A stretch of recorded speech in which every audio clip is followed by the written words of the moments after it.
Amigos, bienvenidos a un nuevo espacio de opinión y libertad en compañía del politólogo Héctor Gómez de la Cortina. Ustedes ya lo conocen y nos vuelve a acompañar en este foro de las ideas, por lo que le agradezco, te agradezco mucho, Héctor, que estés aquí nuevamente para entablar los temas y abordar el debate que nos concierne en temas internacionales y nacionales, por supuesto. Encantado de estar una vez más aquí contigo, Eric, un placer. Y nuestro primer tema a todo el auditorio, y les recuerdo que estamos en redes sociales para que ahí continúe la conversación, es el tema de Venezuela, porque lo hemos abordado en los últimos programas, tocando este referendo revocatorio que se hace al mandatario Nicolás Maduro. Y este tema nos lleva también a plantear una serie de vertientes que nos pueden llevar a construir una serie de planteamientos y de cuestionamientos en torno a una democracia. Hemos platicado que la democracia puede derrocar a la misma democracia, como ha sucedido en varios regímenes autoritarios que se enquistan mediante la oportunidad de conseguir las mayorías y de mentir sistemáticamente, como lo hacen muchos políticos, porque la finalidad del político es cazar votos, es ir por los votos más allá de tener un razonamiento lógico que se adecue a las necesidades de la población y que también pues esté en un marco de límites, de alcances del propio Estado, en términos y ahora de una globalización que está permeando sobre todo en el tema, por ejemplo, lo podemos ver de Inglaterra, y también de una política proteccionista que está llamando a muchos norteamericanos a apoyar un proyecto como el que propone Donald Trump. En el caso de Venezuela podemos ver esta decisión de mantener su soberanía, como lo hizo hábilmente la canciller Delcy Rodríguez. Se planta ahí en esta sesión extraordinaria de la Organización de los Estados Americanos en Washington y defiende muy bien, con una retórica espectacular, la soberanía de Venezuela, y además afirma: no hay crisis humanitaria en Venezuela, y lo afirmo responsablemente. Venezuela, dice, va a mantener su decisión de defender su soberanía, su independencia, su constitución de la república. Esta sesión extraordinaria de la Organización de los Estados Americanos, OEA, concluyó una víspera sin una condena sobre Venezuela. ¿Por qué? Ya nos dirá sus argumentos Héctor Gómez de la Cortina, pero la afirmación aquí es que la diplomacia logra una victoria en términos ahora de parte de la Cancillería de Venezuela, y da un duro golpe a la oposición diplomática y a sus aliados internacionales. Dinos, Héctor, ¿cuál es tu planteamiento? ¿Fue buena la postura? ¿Fue buena la victoria? ¿Podemos decir que es una victoria de parte de la diplomacia venezolana? Por supuesto que sí. Recordemos que el secretario general de la OEA, Luis Almagro, había venido ya desde hace tiempo proponiendo que se aplicara esta Carta Democrática. Le habían puesto fecha límite para que los países miembros de esta organización lo votaran, para así, como ya lo habíamos comentado en anteriores ocasiones, poner contra las cuerdas a Nicolás Maduro y aplicara el referéndum revocatorio, que a todas luces iba a perder, que tiene unos índices de popularidad ya bajísimos en su país. Sin embargo, creo que Luis Almagro se equivocó, no en plantear la Carta Democrática, sino que empezó a atacar de manera pues bastante dura al régimen de Nicolás Maduro, no porque no se le pueda atacar, sino que yo creo que al ser secretario de la Organización de Estados Americanos, tienes que tener pues una diplomacia muy sutil. Exacto. Para que no puedas dar a entender que tú estás de un bando o de otro bando. Y Luis Almagro se equivoca gravemente cuando dice que Nicolás Maduro es un dictadorzuelo. Ajá. que no va a tolerar los ataques del gobierno venezolano. Y yo creo que de ahí es de donde toma esta base la canciller venezolana para decir que no hay imparcialidad en la Organización de Estados Americanos.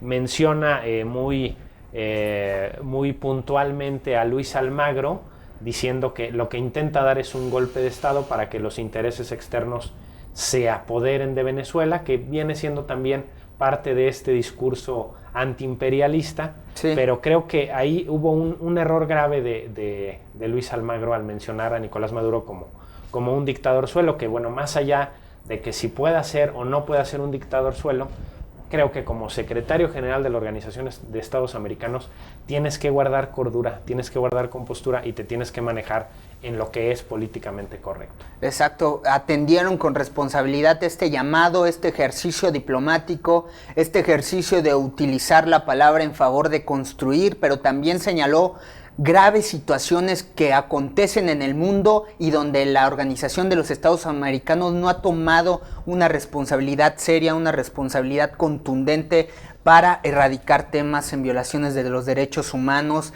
Sobre todo también señala cuestiones que está viviendo México recientemente con la situación de los maestros. Delcy Rodríguez lo apunta y México se tiene que defender argumentando que sí hay una investigación seria, fundamentada en este tema y que va a haber un Estado de Derecho. Sin embargo, es cierto que hay una crisis humanitaria donde hay niños, hay millones de niños que no tienen qué comer y ahora pues se justifica un problema en Venezuela para derrocar un mandato de la naturaleza que encabeza Nicolás Maduro, y en eso muchos de los dirigentes internacionales en esta organización se equivocan porque habían venido también mostrando una postura y afinidad al movimiento de oposición de Nicolás Maduro, que es un movimiento más afín al proyecto global que se tiene sobre todo en América del Norte. Así es. No como en UNASUR. Exactamente, y aquí yo creo que sí valdría la pena mencionar, Eric, sí, haciendo un breve paréntesis, porque la gente en muchas ocasiones se pregunta cómo es posible que este tipo de regímenes populistas sí, que vinieron cobrando auge desde hace tiempo en América del Sur, Bolivia con Evo Morales, Ecuador con Rafael Correa, Venezuela con Nicolás Maduro y anteriormente Hugo Chávez, uh-huh, Argentina con los Kirchner, que cómo es posible que ese tipo de personajes puedan acceder al poder. Y yo creo que aquí la explicación es muy sencilla. El modelo capitalista que encabezaron varios presidentes en América del Sur, la realidad es que fracasó. Sí. O sea, hubo un desencanto con ese modelo, hubo una desigualdad rampante y a todas luces, uh-huh, y por eso es que este tipo de personajes populistas logran cooptar los votos de la gente que se encuentra enojada, que se encuentra desencantada, que ya no tolera a los políticos tradicionales.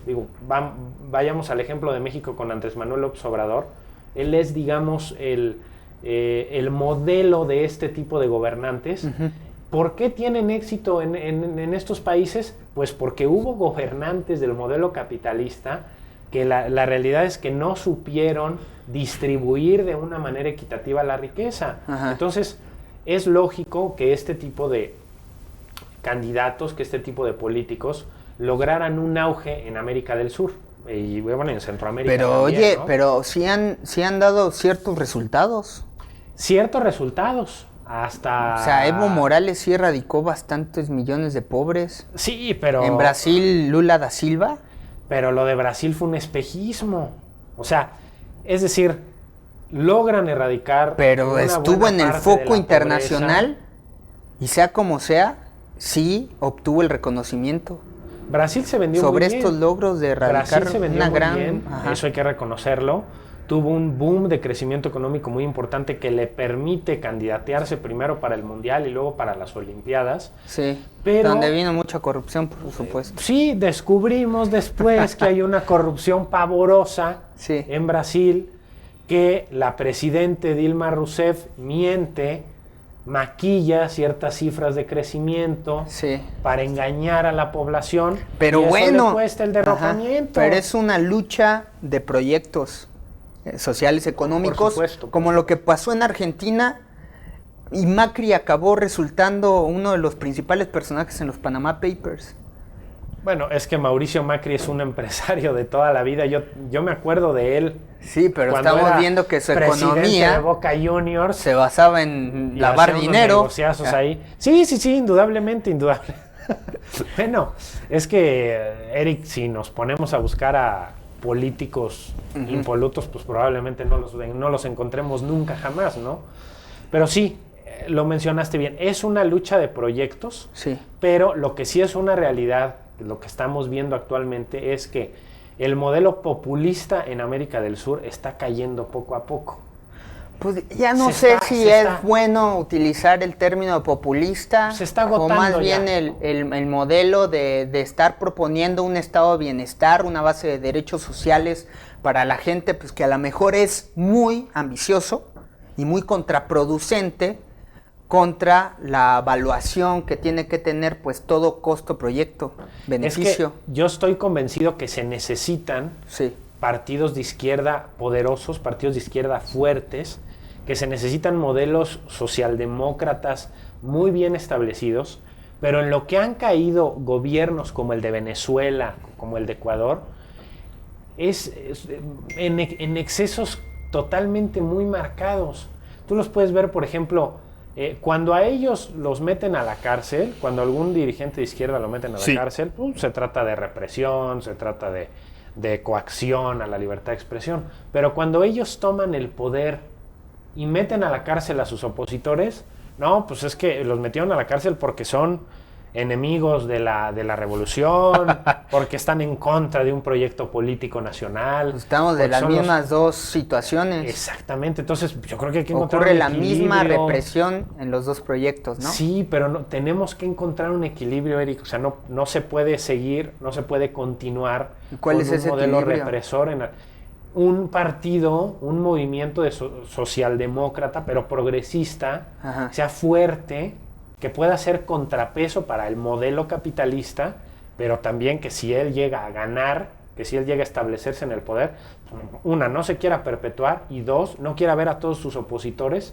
como enemigos del país o como traidores a la patria.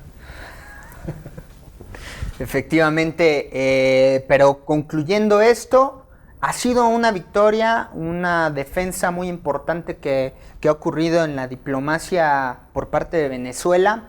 Lo han defendido internacionalmente y entonces podemos decir que es una victoria y que pueden aplazar esta revocación de mandato, ya no puede suceder. Pues por lo menos lo van a aplazar y quién sabe cuánto tiempo, porque la última reunión que tuvo la OEA... Lo cierto es que dijo Delcy Rodríguez que está en acuerdos, en pláticas muy importantes con los países de UNASUR para resolver este tipo de problemas que han venido a acontecer en Venezuela últimamente con el tema de la canasta básica y la escasez de alimentos. Bueno, pues necesitan urgentemente que les echen la mano. Pero quiere decir que sí hay una solidaridad y hay Pues mira, tan hay solidaridad. Hay un trabajo diplomático muy importante en Sudamérica. Sí, en ese sentido, pues yo creo que mis respetos para la canciller, ¿no? Porque se planta en la sesión de la Organización de Estados Americanos y logra tumbar esta votación para que se aplique la Carta Democrática. Ahora, creo que tan hay solidaridad de los países vecinos, que no sé esa solidaridad qué tanto sea conveniente, porque el único que se expresó, y lo platicamos aquí en la otra ocasión que me invitaste, el único que se manifestó ante el problema venezolano fue Mauricio Macri. Entonces yo no sé si la solidaridad de los demás sea aplausible, o sea, aplaudida, perdón, o sea mejor recriminatoria. Oye, no te solidarices con un dictador de ese tipo. Y mejor diplomáticamente trata de hacer que se aplique una carta democrática para que revoquen el mandato de este hombre.